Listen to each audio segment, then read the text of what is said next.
For being here, appreciate it.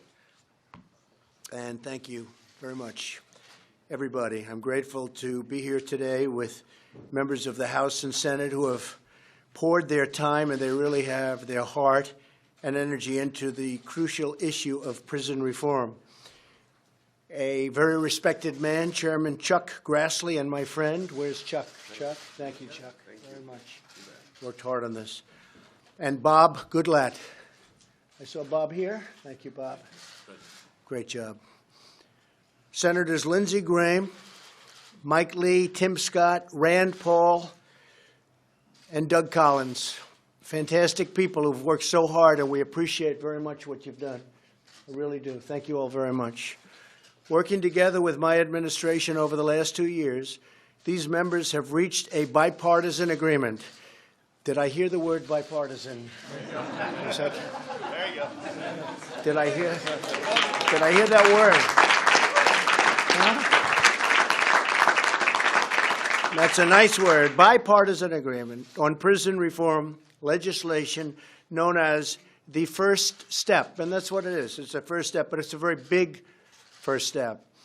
Today, I'm thrilled to announce my support for this bipartisan bill that will make our community safer and give former inmates a second chance at life after they have served their time.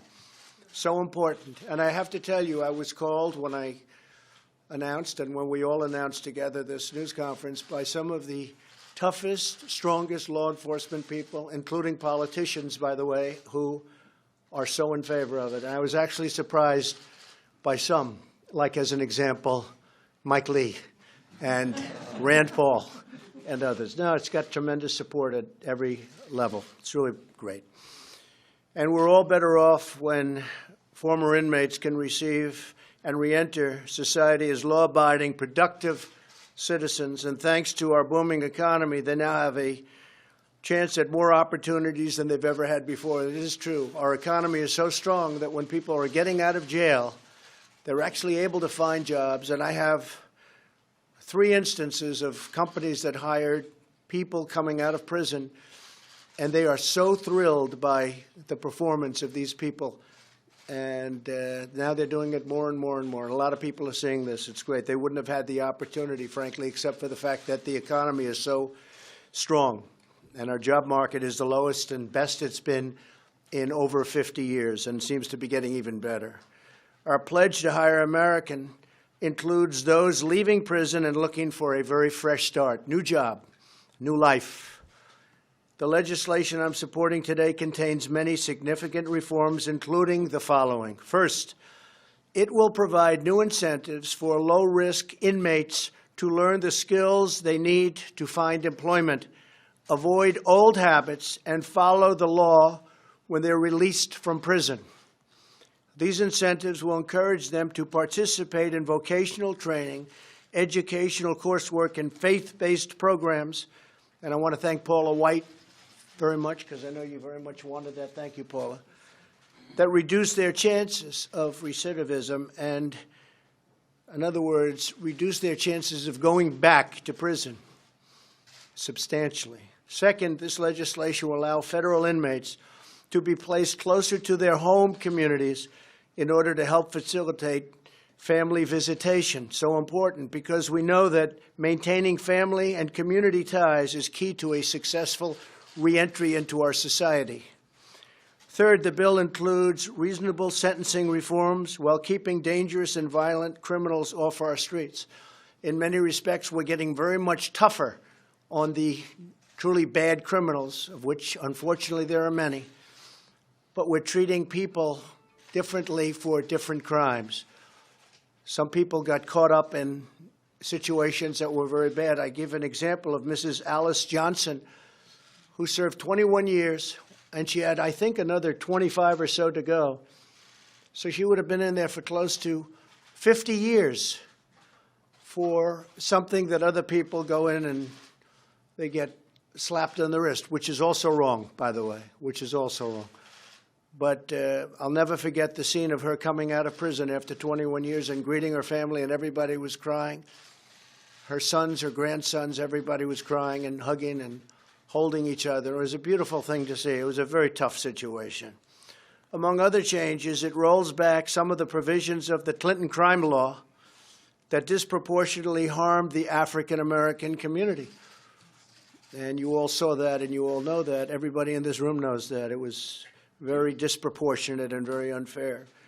Throughout this process, my administration has worked closely with law enforcement. Their backing has ensured that this legislation remains tough on crime. It's got to remain very tough on crime, and supports the tremendous work of our police and the tremendous job that law enforcement does throughout our country, our communities. They do an incredible job. We have great respect for law enforcement. We're honored that 7 of the major police organizations, including the Fraternal Order of Police and the International Association of Police Chiefs, have fully endorsed this bill. We could not have gotten here without the support and feedback of law enforcement, and its leaders are here today, 2 of them, especially Chuck Canterbury of FOP and Chief Paul Sell of IACP.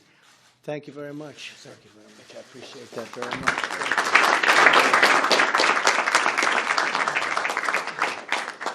And these are 2 tough cookies. They want what's right. They want what's right. And interesting, if you look at Texas, if you look at Georgia, if you look at Mississippi and Kentucky and some other states that are known as being very tough, these are big supporters of what we're doing. And some of it's been modeled after what they've done. They've done a tremendous job. My administration will always support the incredible men and women of law enforcement, and we will continue to pursue policies that help the heroes who keep us safe. They are truly heroes.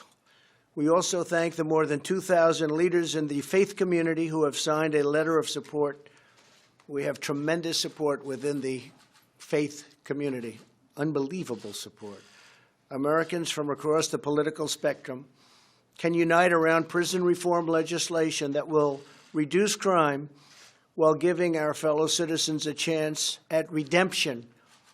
So if something happens and they make a mistake, they get a second chance at life.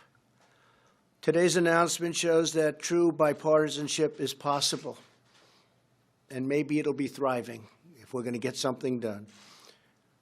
When Republicans and Democrats talk, debate, and seek common ground, we can achieve breakthroughs that move our country forward and deliver for our citizens. And that's what we're doing today, and I have great respect for the people standing alongside of me.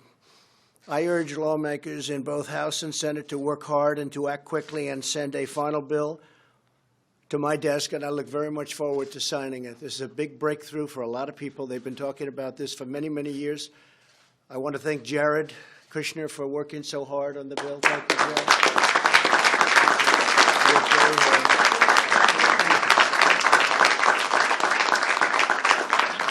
We really did. He worked very hard. He feels very deeply about it. And it's my honor to be involved, and it'll be an even greater honor to sign. So good luck, Chuck and Mike and Grant and everybody. Lindsay, everybody back here, go out and see if you can get that done. And if you can, I'm waiting. I'll be waiting with a pen, and we will have done something. We will have done something that hasn't been done in many, many years, and it's the right thing to do. It's the right thing to do. Thank you all very much. Thank you very much.